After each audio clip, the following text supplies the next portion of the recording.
Why your soul feels restless. There's a kind of exhaustion that sleep cannot fix, a kind of emptiness that success cannot fill, a kind of loneliness that can exist even in crowded rooms. Many people spend years trying to outrun this feeling. Some bury it beneath entertainment, others beneath ambition, others beneath pleasure, relationships, substances, work, noise, or constant distraction. But eventually, quiet moments arrive. And in those moments, the soul begins speaking again. The modern world is filled with endless ways to keep human beings distracted from themselves. We live surrounded by noise, notifications, advertisements, endless content, endless arguments, endless stimulation. Silence has become uncomfortable for many people because silence forces confrontation. Not merely with the world, but with ourselves. And beneath all the activity, many people quietly carry questions they rarely say out loud. Why do I feel empty after getting what I wanted? Why do pleasure and excitement fade so quickly? Why does the heart always seem to want more? Why does nothing fully satisfy? Why do I fear death? Why do I long for meaning?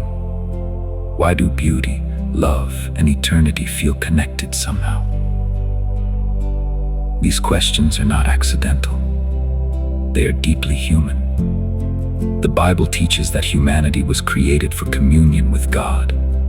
In the beginning, human beings were not merely biological creatures surviving on a planet. Humanity was created to live in relationship with the one who gave life itself.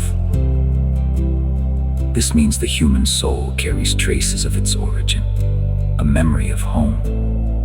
Even people who reject God often continue searching for things that only make complete sense if the soul was designed for eternity. Unconditional love, perfect justice, lasting peace, beauty untouched by decay, meaning that survives death. Something inside humanity keeps reaching beyond the visible world. Ecclesiastes says that God has set eternity in the human heart.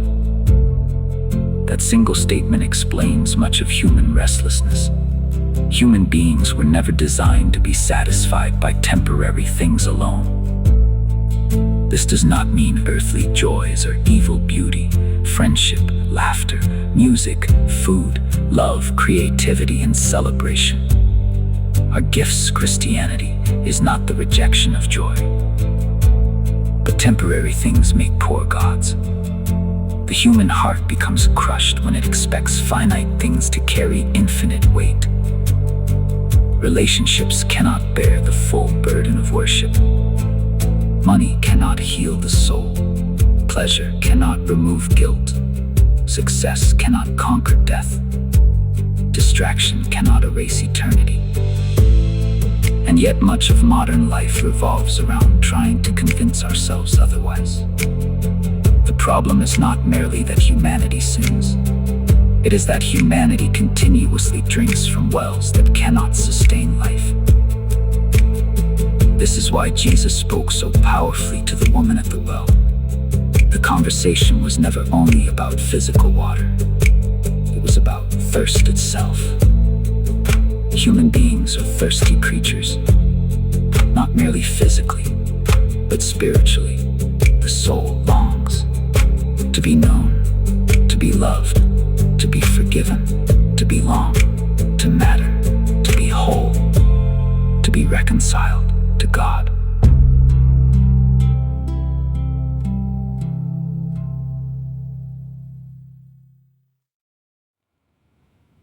Many people spend years trying to satisfy spiritual thirst with temporary substitutes. Some pursue endless pleasure. Some pursue control.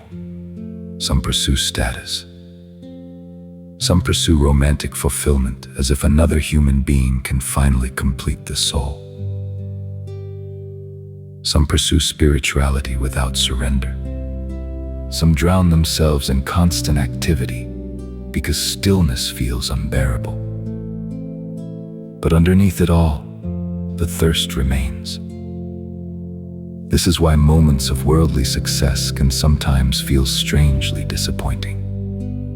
A person imagines, when I finally achieve this, I will feel complete. But after the excitement fades, the deeper ache often returns, because the soul was made for more than accomplishment.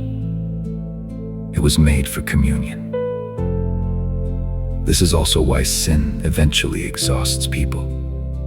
At first, sin often promises freedom, pleasure, control, excitement, or escape.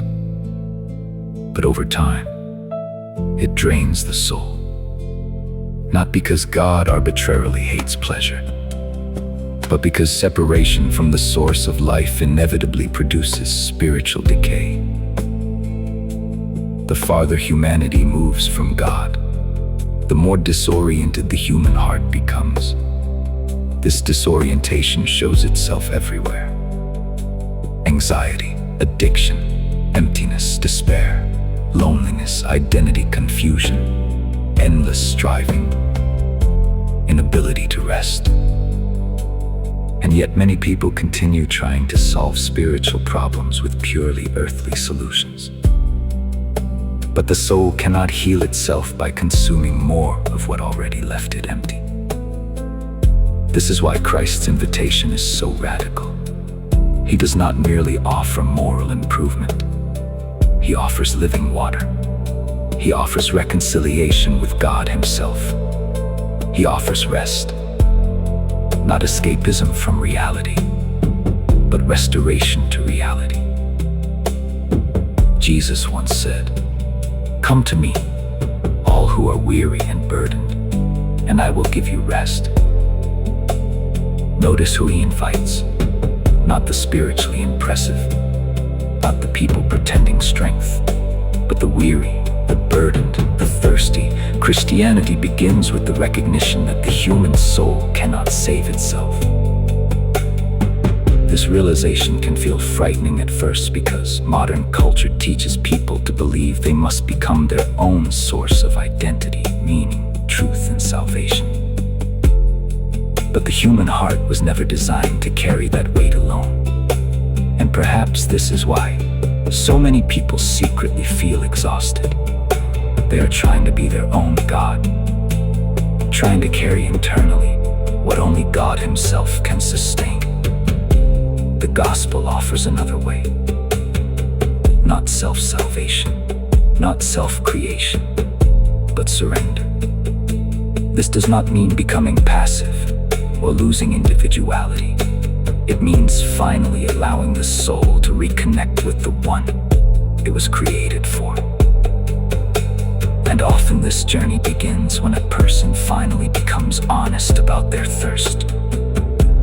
The woman at the well came carrying an ordinary water jar, but beneath the jar, she carried years of deeper thirst. Relational wounds, disappointment, shame, longing, spiritual emptiness. And Christ met her there, not after she perfected herself, not after she solved her life, at the well, in the middle of her thirst.